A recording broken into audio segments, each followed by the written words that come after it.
Hello and welcome to the Daily Millwall for Wednesday, the 2nd of October 2024. In today's Millwall news, we start off with the post-match comments because obviously yesterday, I don't know what happened, maybe there was a few words spoken in the dressing room after the game because the papers, the South London Press, Southern News didn't get their post-match comments up until probably 11:40, maybe past midnight as well. So, or maybe the Wi-Fi at the stadium was a bit dodgy. I don't know, but yeah, that happened. So I'm going to bring you them today, and no punches are being pulled. Like mea culpa, the hands are being thrown up. But like, okay, you got me. Like that was bad. This is from LondonNewsOnline.co.uk, which is the South London Press. Worst league performance of the season. Millwall boss Harris reacts to setback at Cardiff. Yeah, that was the worst league performance of the season. It wasn't the worst performance of the season because that would have been the Leyton Orient game. So Neil Harris felt his Millwall side produced their worst league performance of the season during their 1-0 defeat at Cardiff City yesterday. Perry Ng's header sealed a first victory of the season for the Bluebirds, who have only collected 1 point in the 7 previous games. The hosts recently sacked boss Errol Bullitt. Mill came into the contest in Wales off the back of an impressive 3-1 home win against Preston North End at the weekend. I felt we massively helped Cardiff City tonight, said Harris, who had a spell in charge of this evening's opponents. That's our worst league performance this season, without a doubt. It was a poor performance. We haven't got the points total that we deserve. The stats show we should be much higher up the league table and have more points, and the fact is we haven't. But the stats don't lie that Cardiff have been the lowest scoring team and the worst performing team in this division.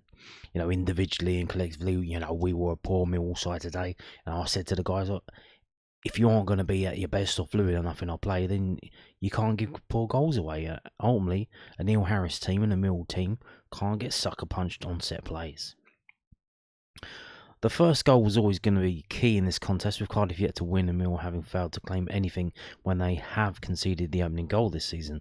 Harris said, once you go behind, then the stadium has a bit of belief and confidence, and we just didn't react accordingly. We talked about it before, don't give them a leg up and don't give them any opportunity to build that confidence. The first goal mentality is key in this championship. It's key in our fixtures at our football club, but it was going to be vital today. Harris acknowledged the fine margins that often dictate the outcome in the championship. Dunk should score at the end, he said. The difference is we have a corner on the stroke of half time. Saville knocks it back across, Romain heads it, and it's cleared off the line, and the ball is almost in the back of the net. And at the other end, a free header for Perry ends up in the back of the net, and that's the fine margins of the championship in our games. Today they didn't fall the right way for us.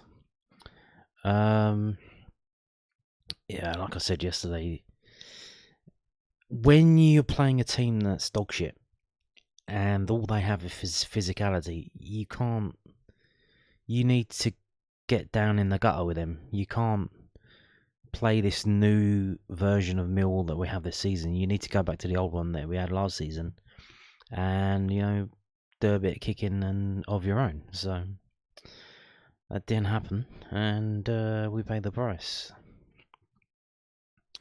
Now, moving on to this. Also from the South London Press, Millwall boss on soft nature of Cardiff City winner. Neil Harris was left frustrated with the soft nature of the goal his Millwall side conceded in their 1-0 defeat at Cardiff on Tuesday night. Perry Ng was left unmarked to head home a corner as Cardiff sealed their first win in the championship campaign. That's my gripe with the team, said Lions head coach Harris.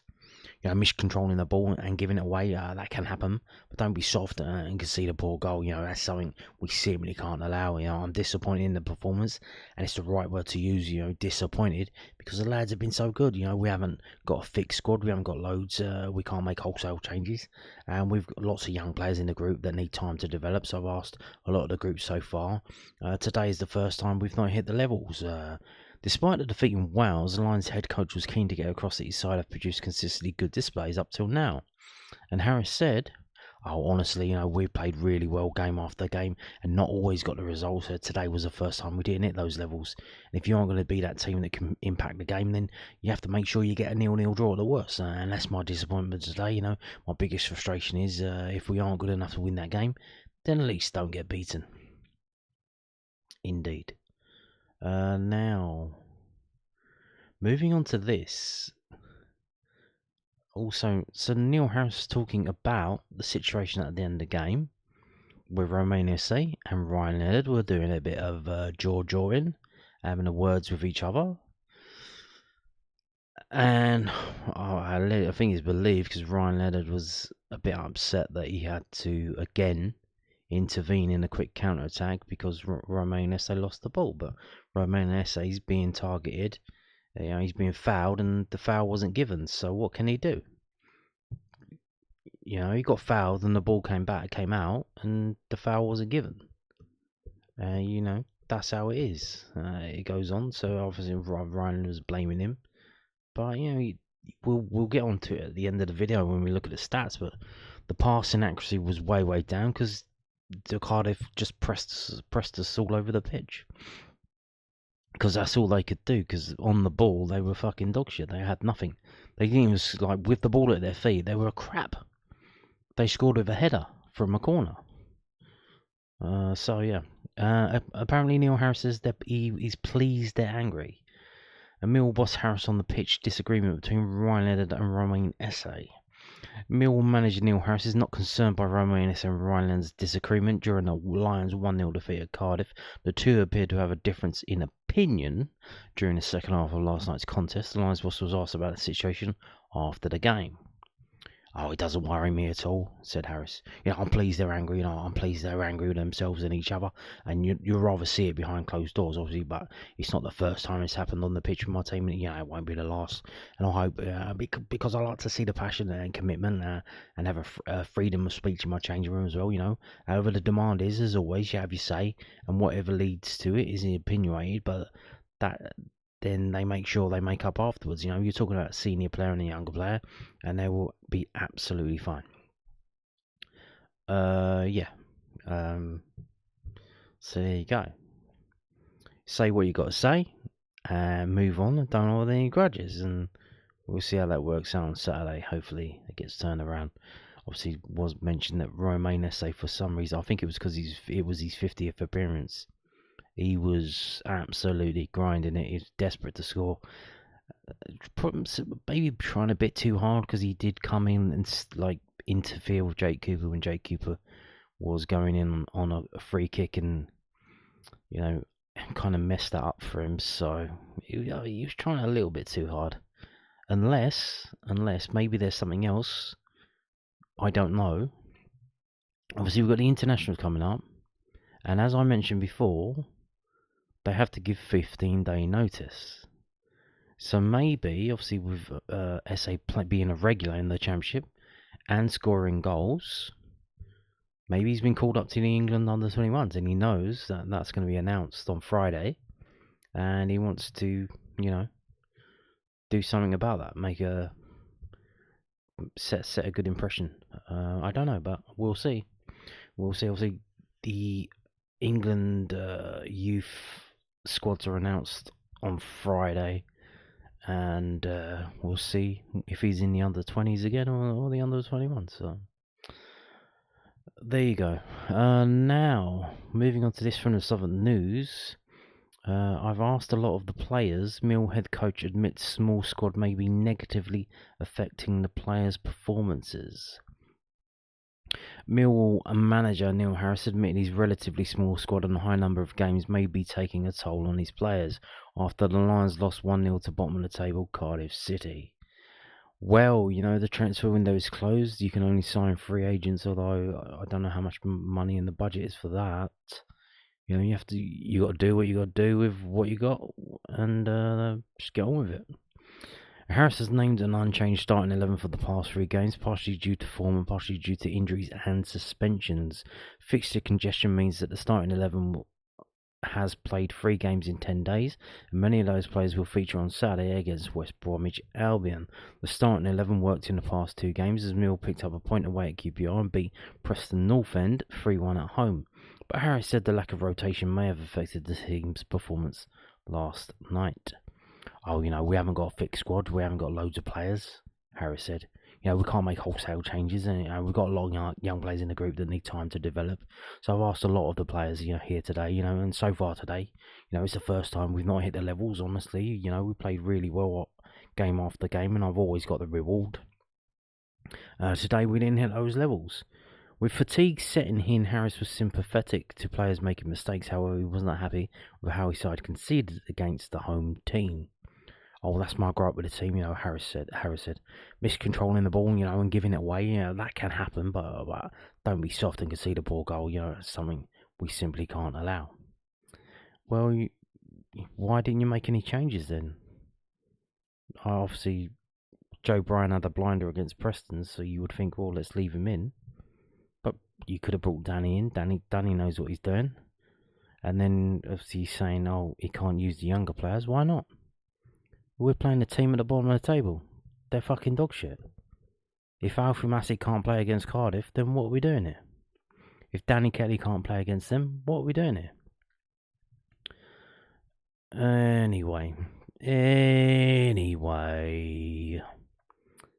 Now, you may have noticed yesterday there were 2 goalkeepers on the bench. Now, obviously, you have a goalkeeper on the bench in case your first choice goalkeeper gets injured. But to have 2 goalkeepers on the bench, that's very unfortunate if you get 2 goalkeeping injuries. We've got a new injury. That's why there was 2 goalkeepers on the bench. We have, hopefully it's not because he put the bins out again. Mill hit with injuries and suspension issues as he prepared for West Brom test. Neil Harris has confirmed that Shaun Hutchinson has been added to Mill's injury list and will not be available for this weekend's trip to West Bromwich Albion. The Lions head to West Brom on Saturday with injury and suspension problems. Hutchinson joins Josh Coburn, Billy Mitchell, Adam Mayer and Tom Bradshaw on the sidelines. Edomu Amaku serves a second of a 3-game ban for his red card against Preston at the weekend. Speaking after Tuesday's 1-0 defeat at Cardiff, the Lions boss gave an update. None of the current injured lads will be available till after the international break. Billy, Adam, Josh, Tom Bradshaw, and Shaun Hutchinson has joined the group now. Unfortunately, Adomu is suspended as well, so no one will be available for the weekend. So that's weird. No mention of how long that's going to be for, which obviously, this was obviously immediately after the game, I imagine. When does he do the pre-match on Thursday? So I imagine the pre-match on Thursday he might get a bit more comment. Obviously, this is after the game. Everyone wants to go home. It's probably 10:30 at night. So come on, let's get out of here. Let's get out of here. Stop asking questions and let me go home. Now, I told you about the international squads being announced on Friday in terms of the England youth squads. We've got an announcement today, no surprise really. This is from the scottishfa.co.uk. Scotland men's under-21 squad named for pivotal Belgium and Kazakhstan games. And the game is, if you are in Scotland and you want to watch this, I don't know, if you're a Millwall fan and you want to watch it, Friday 11th October, kickoff 7 p.m, Tynecastle Park, Edinburgh, which I believe is Hearts' ground, is it not? The match will be streamed live on the Scotland national team YouTube channel, but you can still buy tickets for it. So the home game, the Friday one, will be on Scotland YouTube channel. So that'll be something to keep an eye on if you want to watch. So here we go. Daniel Kelly. If you go down about 6 names, Daniel Kelly of Millwall. Now this lad is 18 years old. 18 years old. And he's playing in the under-21s, but he's not good enough to play against Cardiff for 10 minutes off the bench.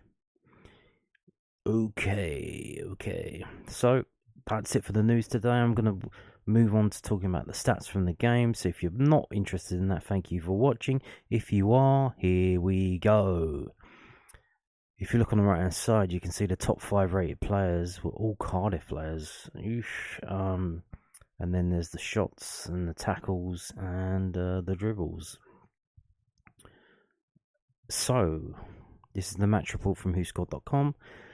Mill stole the ball often from the opposition, but we were poor at finishing. We lost possession often. We gave away a lot of free kicks around the box. We committed a high number of individual errors, yes, being harassed by the Cardiff team. We favoured long balls, to a fashion. So we actually had more shots than them, but obviously we'll get to it at the end why those were absolute dog shit. So the attempts on target was 10 to 11, 3 to 4 open play, 4 to 7 set piece.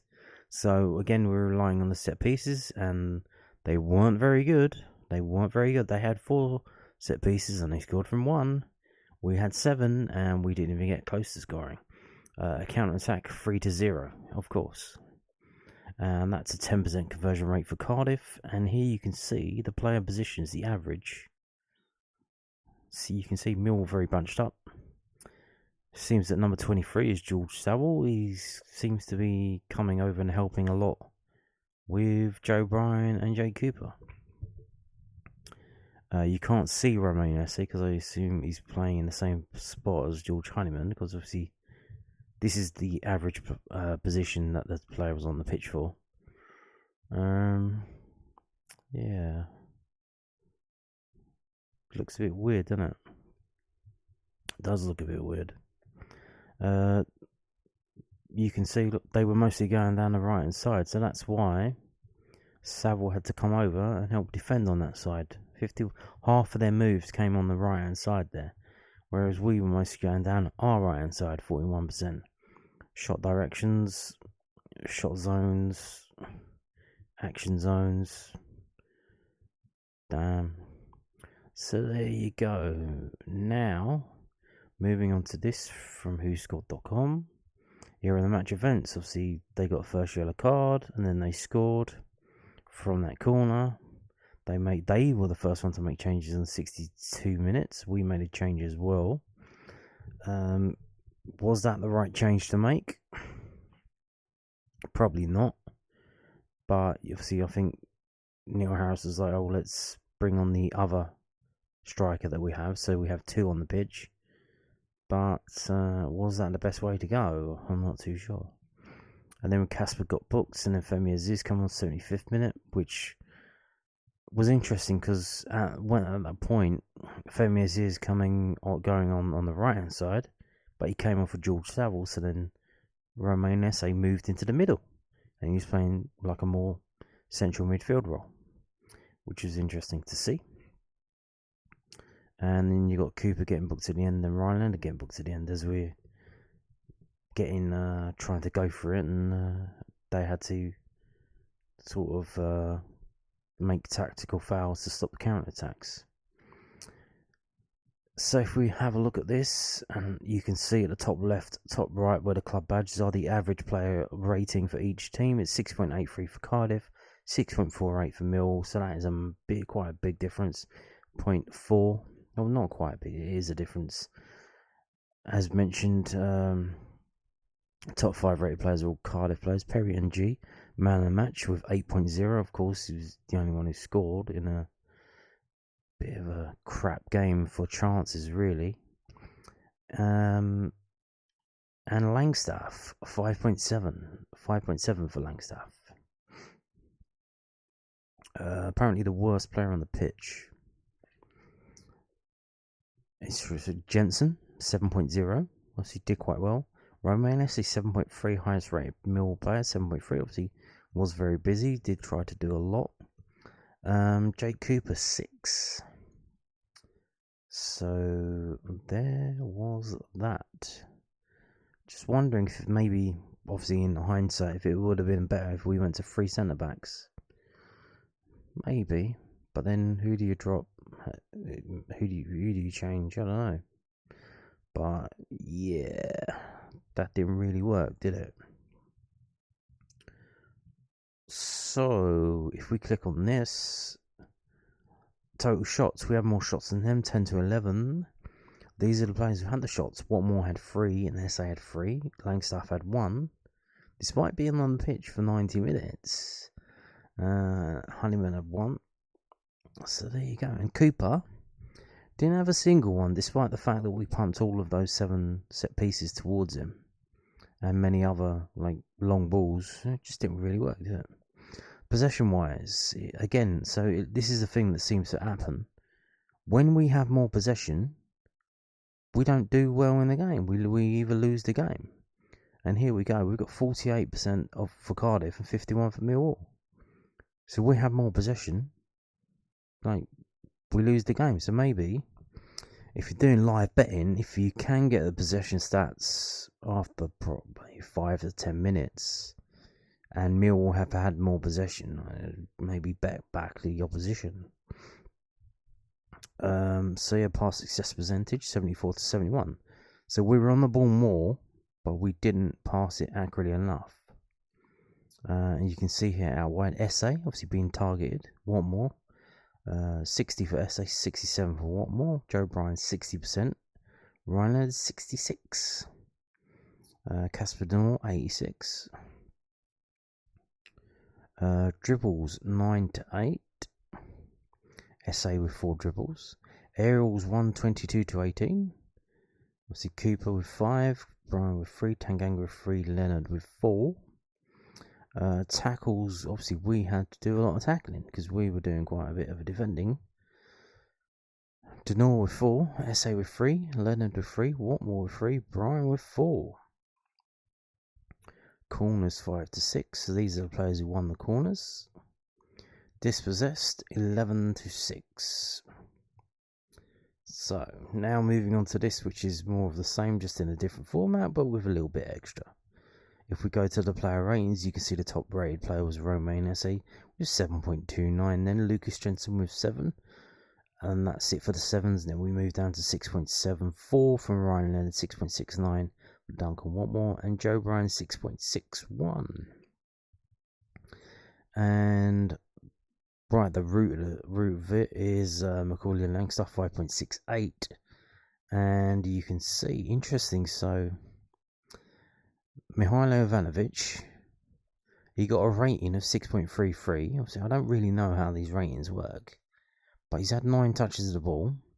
He's got 66.7 pass accuracy. He came on for George Honeyman, and he got a better score than him in less time on the pitch. So he was on for a third of the game. George Honeyman was on for 2/3 of the game, and Mihailo Ivanovic got a higher score. Damn, that's interesting, isn't it? But Femi Aziz coming on for George Saville did not do the same. He got 6.22, which is expected, because obviously you've got less time on the pitch. So we had 11 shots, did we not? How many were actually on target? 5. So that's pretty good, but we should have scored. Probably off of that, maybe 1 goal at least. If we move to this and just refresh it,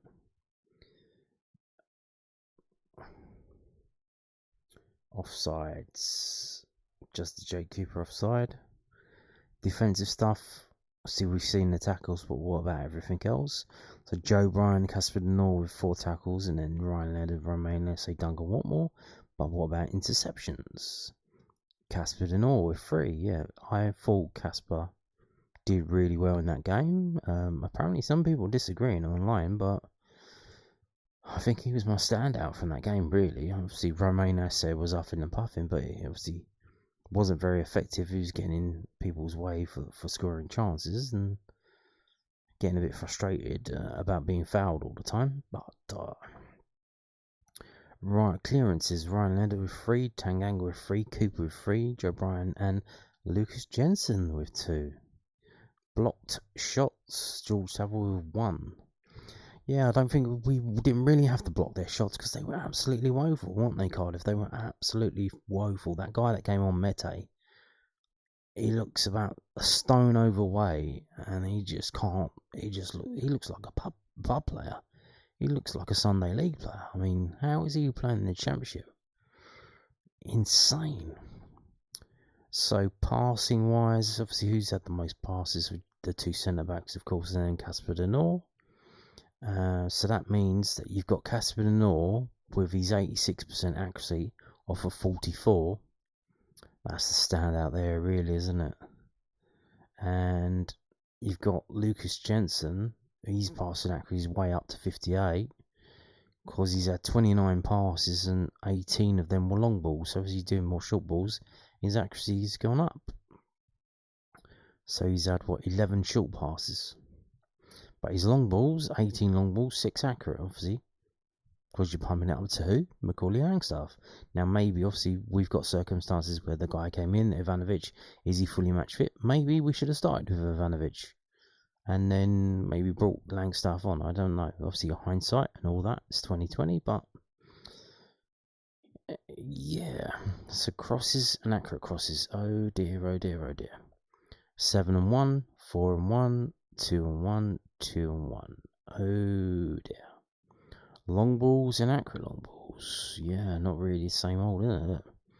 10 and 6 for Ryan Leonard, 10 and 3 for Jake Cooper. Just not good. Tanganga 9 and 5. That's kind of alright. But here we go. Casper de Norre 4 and 3. Yeah, one long ball. He just pinged it over. That's a really good long ball. To, I think it was to Joe Bryan. It's really, that must have been about maybe 35 yards. Pretty decent pass from de Norre. So yeah, there's that. Now we're going to move on to this and look at this. I'm going to show you the XG, and I'm going to show you why the XG is a lie. It's a filthy, filthy lie. So the XG here, right? It says 0.8 for Cardiff, so they got the 1 goal. That's about right. 1.3 for us, but we didn't score. Boo, boo. Attendance of 15,687, 285 Millwall fans. Bosh. So here's the match events again. Some passing accuracy. So we actually had more passes than them. They had 260 of 363 passes. We had 261 of 381 passes. So 50% of their shots were on target. Only 36% of ours were on target. Their keeper made 4 out of 4 saves. Our keeper only made 4 out of 5. He didn't get that one that went in. The fouls, 14 to 12. They fouled us more. Corners 5 to 6. Crosses 15 to 18. Touches of the ball 487 to 504. Cardiff City, tackles 13 to 23. Interceptions 7 and 7. Aerials 122 to 18. Clearances 30 to 15. We got offside, they didn't. Goal kicks 6 to 8. Throw-ins 26 to 25. And long balls 61 to 87. So we've had more touches of the ball. We passed it more than them. And we still had more long balls. Because obviously at the end we were just boom, boom, boom, bombing it forward. That's Cardiff. Here is the Mill team. And as you can see, so the most attacking player, George Honeyman, 5 shot creating actions. George Saville with 3 shot creating actions. Obviously, that I think that includes free kicks and stuff. So what did I want to look at? I wanted to show you. So the passing accuracy is way down. The passes attempted and completed. So 60% for Langstaff. He only attempted 5 passes. Watmore 66, Romanesi 50. He was absolutely being harassed and being jumped on. Wasn't given any time. Talk about high press. This was like insane press, not high press, insane press. George Honeyman, pretty good actually. 24 passes, 19 completed for 24.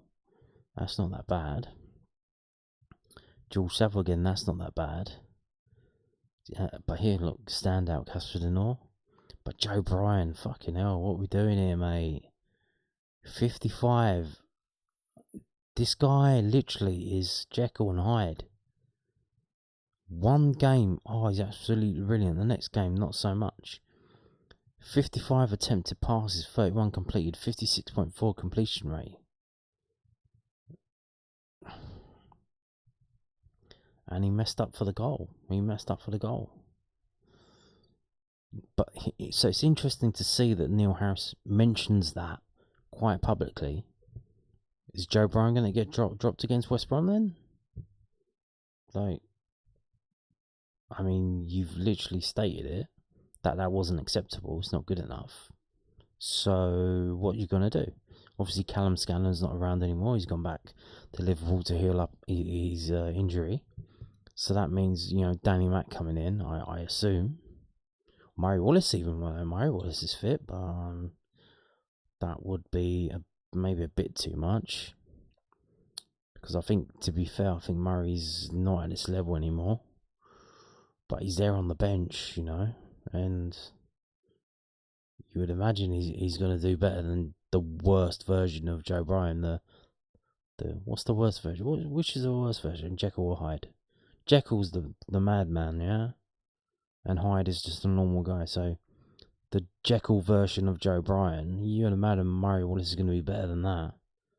But then you don't know which Joe Bryan's going to turn up. So I guess probably you start the game with him and then you watch him.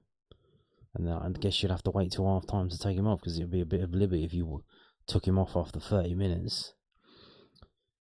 But yeah, insane. But you can see, look at the completion rate. If you go on to passes over here, it's way down. It's way down. Romain Nesses is the worst. Not because his passing was poor, because he was getting absolutely roasted.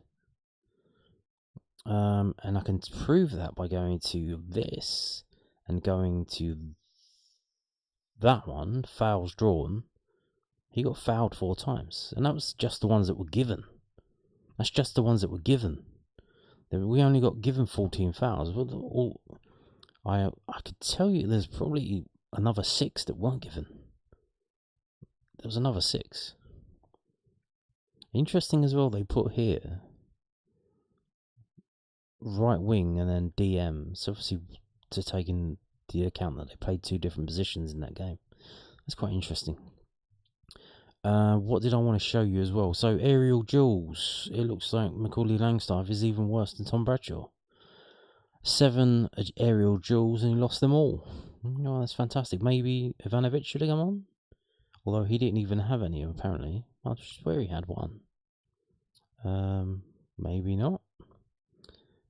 Jake Cooper 5 and 4, Joe Bryan 3 and 2, and Ryan 4 and 3. Lucas Jensen, shots on target against 5, goals against 1, saves 4, that's 8% save rate, post shot XG of 1, passes 23, throws 4, half of them were long balls, 48%, average length of each pass 39.5, but his goal kicks, obviously 75% of his goal kicks, of the 8 goal kicks were launched, and an average length of 59.5 yards. The opposition crossed into our box 12 times. He came out and stopped 1 of them. That's an 8.3% conversion rate. Outside penalty area defensive actions of 2. His average distance from his goal line during the game was 14 yards. Right, so we're going to finish with this. Don't worry, we're going to finish with this. I wanted to show you why the XG was a load of old bollocks. XG is the first one, expected goals, right? But post-shot XG, we mentioned this before. That's just raw. That's based on where is the player who's shooting on the pitch. So George Saville is 34 yards out and he shoots with his left foot. The chance of that going in, the expected goal from that shot in that area is 0.01. Very low. Very, very low. But that's raw XG. Post-shot XG, by then looking at where is everyone else, where are the defenders, and where's the goalkeeper, it drops down to 0. So that was useless. So this is bumping up the XG, but it's off target. It isn't. It's 0. And this one as well, 0. This one goes down. It's not 0, but it goes down. This one here does go up, Tanganga's one. And then we go down to Macaulay Langstaff. All the last 4 shots in the first half, 0, 0, 0, 0. So the XG, oh wow, our XG is this. The post-shot XG is 0. It's bad. The post-shot XG is really bad. And we start off the second half, we only had 3 shots in the second half. What happened there? Because in the second half, Cardiff went into overdrive, but they had a lead to protect, and they were just hassling everyone. They were kicking lumps out of Watmore and Romain Esse, and we only managed to get 3 shots off. And 2 of them came at the end of the game from Duncan Watmore. And you can see, look, that one again, 0.06, but then 0. But this is the one that's bumped. So this one shot on its own has bumped up our XG, and is the only decent shot we had. Is Duncan Watmore, 0.59 from 5 yards out with his right foot, where he kind of tried to back heel it. That went up to 0.64. So that shot on its own is the only reason why our XG has gone up to 1.3.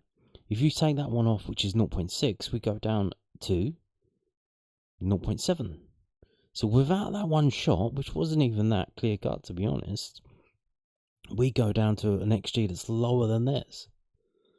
And the post-shot XG, it's a shame they don't add it up, because it would be good to have it. Maybe they do add it up here, actually. Maybe they do. Where are we going? Can we get the post-shot XG? No, I don't think they do. I don't think they do they? Possession... PSXG, no. Yeah, they don't. Oh, what's this? No, it's not that. Yeah, they don't add it up, but you know, it's so our XG in the left hand column, based on where the players shoot, is 1.3, but the post XG, if I can just do a rough one there, 0.03, 0.4, so that's 0.17, and these are all zeros, so 0.17 in the first half. Post-shot XG, fucking dog shit, that's a 0 as well. So 0.17, 0.37, so 0.37 post-shot XG. You add it to that, 0.64, so that goes up to 9, so that goes up to the 1.3, yeah. It's just, as Neil Harris mentioned, that was our worst performance of the season in the league. The Leyton Orient one was even worse, but there you go. That's, that's how it is. And interesting. So we got the post-match comments from Neil Harris saying about the obvious mistake that he's not happy with. Will he do anything about that? Saying that the players may be a bit tired. Obviously, playing the same players over and over again. Was it 3 times unchanged? Then change it. That's, make the changes. And if you ain't got the players to change it, change the formation. Do something. There's a problem, find a solution.